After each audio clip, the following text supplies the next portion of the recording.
मैं हूं Abhishek Mishra. BPRO complete करने वाली एक छात्रा से हम बात करेंगे और ये समझने की कोशिश करेंगे कि आखिरकार क्या चुनौतियां होती हैं। और चूँकि हमने कहा कि छात्रा से बात करेंगे तो ख़ासकर जब कोई लड़की या कोई छात्रा तैयारी करती है तो उसके सामने क्या चुनौतियां होती हैं। और चूँकि हम पटना के प्रख्यात संस्थान सीएमई में बैठे हुए हैं, वहीं बैठकर हम इन छात्रा से इंटरव्यू लेंगे और संस्थान के जो निदेशक होंगे, डायरेक्टर सर होंगे, उनसे भी बात करेंगे। कई विसंगतियों पर बात होगी, कई पेचीदगियों पर बात होगी और आज के दौर में इन तैयारियों को लेकर जो चुनौतियां हैं उन पर भी बात होगी। तो सबसे पहले क्या नाम हुआ आपका? सलोनी चतुर्वेदी। बीपीआरओ आपने कंप्लीट किया है, जी सर। इस संस्थान की क्या भूमिका रही? इस संस्थान की बहुत भूमिका रही क्योंकि कोविड काल में सर का जो नोट्स था बहुत ही काम में आया।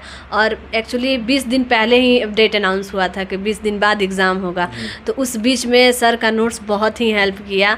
और इसके अलावा जीएस पेपर 1 में भी काफ़ी भूमिका सर की नोट्स की रही, सर की भी भूमिका रही। मार्गदर्शन बहुत ही अच्छा रहा। ऑप्शनल मेरा हिस्ट्री ऑप्शनल ही था जो संजय सर ही पढ़ाए थे, तो उसमें भी बहुत ज़्यादा नहीं। तो आपने कहा नोट्स बहुत अच्छा था। एक छात्रा के तौर पर सिर्फ इस संस्थान की बात छोड़ दें तो आपने जो महसूस किया इन तैयारियों के दौरान, नोट्स की क्या भूमिका होती है?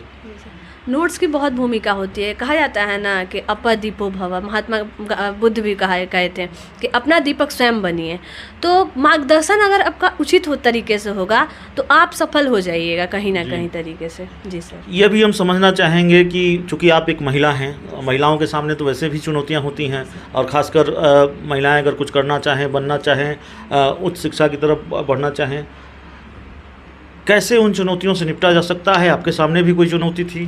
जी सर, मेरे सामने भी बहुत चुनौती आई थी क्योंकि बिहार इतना भी अभी नहीं हो पाया है कि जिससे महिलाओं को आगे बढ़ाया जा सके।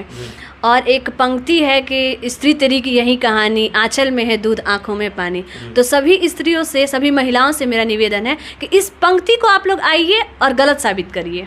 एक जो सवाल है हमारा, वो सवाल यह है कि आखिरकार जब कोई तैयारी कर रहा होता है, आप जैसी छात्राएं तैयारी कर रही होती है, बीच में खबरें आ जाती है पेपर लीक हो गया, तमाम तरह की दिक्कतें आ गई, सरकार का कोई वैसा फैसला आ गया जिससे ये लगता है कि ये फैसला ठीक नहीं है, भय होता है, गुस्सा आता है, क्या होता है? जी, खासकर पेपर लीक वाले मामले जी पर। सर, जैसे 67 बीपीएससी भी मैंने दिया था, तो मेरा एक्चुअली लड़कियों का सेंटर होम सेंटर होता है, लेकिन मेरा 10 किलोमीटर थोड़ा दूर था।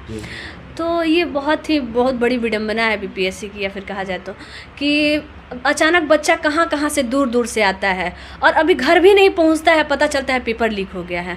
तो ये बहुत ही दुख की बात है। बहुत समय लगता है सर मेहनत करने में, बहुत ही ज़्यादा परेशानियों से गुजरना पड़ता है। उसके बाद जब पता चलता है कि पेपर लीक हो गया तो बहुत ही तकलीफ होता है सर। एक छात्र जब इस तरह की तैयारी करता है या छात्राएँ इस तरह की तैयारी करती है, कैसे संस्थान का चुनाव करें? उस संस्थान में क्या ढूंढा जाता है आप लोगों की तरफ से? सबसे पहले है कि टीचर लोग को देखते हैं कि सही तरीके से है नहीं, उनका कैसा बैकग्राउंड है। जैसे संजय सर ही हैं, जेएनयू के हैं, अब बहुत ही अच्छे टीचर हैं। इनका मार्गदर्शन मेरे लिए बहुत ही महत्वपूर्ण भूमिका निभाया सर। जी सर। तो हमारे साथ संस्थान के निदेशक संजय सिंह सर भी हैं। सर से हम ये समझने की कोशिश करेंगे। तारीफ तो हो रही है आपकी, तारीफ जायज़ भी है, लेकिन सर कई चीज़ें सुनने को मिलती है, पेपर लीक हो गया और अभी इंटरव्यू शुरू होने से पहले कई चीज़ों को लेकर आपसे बातचीत भी हो रही थी। कुछ फैसले सरकार की तरफ से, एग्ज़ाम के डेट वगैरह, थोड़ा विस्तार से उसके बारे में जानकारी दें। जी, पहले तो आभार कि आप अभी यहाँ आए और इस विषय पे हमें बोलने का मौका दिए।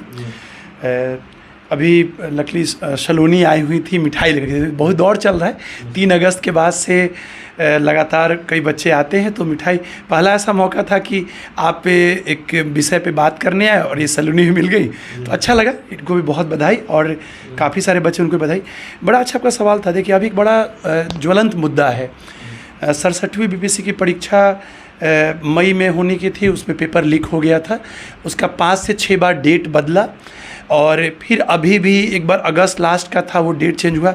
अभी हाल में जो नए चेयरमैन सर हैं, उन्होंने ये घोषणा की है कि यूपीएससी मेंस होने वाला है अगले महीने, अभिषेक जी, 16 से 25 तारीख, उसके बीच में 20 और 22 तारीख को वो लेने का प्रयास करें। एक और दूसरा है कि उसमें एक परसेंटाइल सिस्टम की बात कर रहे हैं कि एक के कैसे एक नॉर्मलाइज सा किया जाएगा। तो इस बात को लेकर बच्चों में बहुत ही असमंजस की स्थिति है और बच्चे बहुत ज़्यादा कहें तो वो कंफ्यूज से हो गए हैं कि ये कैसे किया जाएगा, क्योंकि एक तो पेपर लीक और फिर ये परसेंटाइल वाला मामला। और जो बच्चे यूपीएससी का मेंस दे रहे हैं, आप जानते हैं अभिषेक जी, बिहार से रिज़ल्ट हमेशा से अच्छा रहता है। 1-2 साल पहले टॉपर्स थे, इस बार भी शायद सेकेंड रैंकर अपने बिहार से थे। तो वो बच्चे अब बीपीएससी नहीं दे पाएंगे, या उनको हमेशा लगेगा कि मेंस देते समय में कि हमको तो मेरा बीपीएससी पता नहीं, हम पीटी दे पाते हैं। इस बार बड़ी सीटें हैं, इस बार 88 एसडीएम की सीटें हैं 67वीं में, 20 आपका डीवाईएसपी की सीटें हैं। तो मैं आपके माध्यम से जो आपने मौका दिया, जो असमंजस है इस पर हम सोचते हैं या हम एक एज अ शिक्षक ये मांग रखते हैं कि बीपीएससी को व्यवहारिक दृष्टिकोण से इस पर निर्णय लेना चाहिए। एक बच्चों का साथ ट्विटर कैंपेन भी चल रहा है इस मुद्दे पे, जो आपने भी सवाल किया जो इस इंटरव्यू से स्टार्ट करने से पहले, उसमें बच्चों की सहभागिता करनी चाहिए। बीपीएससी को देखना चाहिए किसी बच्चों का अहित ना हो, जैसे यूपीएससी मेंस के बीच में लेना उचित उतना नहीं है। एक नंबर 2 है कि 2 दिन की जगह पर 1 ही दिन परीक्षा की जाए और व्यवस्था अच्छे से की जाए। ज़रूरत पड़े तो सेंटर को बिहार में नहीं मिले तो बाहर मिले, और 6 लाख कोई वैसा भी नहीं है यहाँ, तो उससे ज़्यादा एग्ज़ाम करवाए जा सकते हैं। तो मुझे लगता है कि व्यवहारिक पहल की ज़रूरत है बीपीएससी। तो व्यवहारिक पहल की ज़रूरत है। सीएमई पटना का प्रख्यात संस्थान है कम से कम, और संस्थान के निदेशक खुद भी जाने माने नाम हैं, चेहरे हैं। उनसे बातचीत हो रही थी और बहुत तथ्यपरक बात इन्होंने कही है, बहुत सही बात कही है, और आसानी से इसको समझा जा सकता है। जो दिक्कतें हैं, जो चुनौतियां हैं, एक शिक्षक के तौर पर भी, एक छात्र के तौर पर भी, छात्रा के तौर पर भी, और बिहार में शिक्षा व्यवस्था को लेकर जो चुनौतियां हैं वो बताने की ज़रूरत नहीं है। एक कामयाब छात्रा हमारे साथ थी और सर ने कहा कि संयोगवश आज आ गई, तो मुलाकात भी हो गई, बातचीत भी हो गई। तो अपनी कामयाबी की जो कहानी, उसके सफ़र की जो कहानी उन्होंने बताई है, जो चुनौतियां हैं, उससे फ़ायदा ये मिलेगा दूसरे छात्र छात्राओं को। उनको ये समझने में आसानी होगी कि कैसे, किस तरह के संस्थान का चुनाव करें, क्या चुनौतियां हो सकती हैं, कैसे तैयारी करें। इस इंटरव्यू में इतना ही। बहुत बहुत धन्यवाद।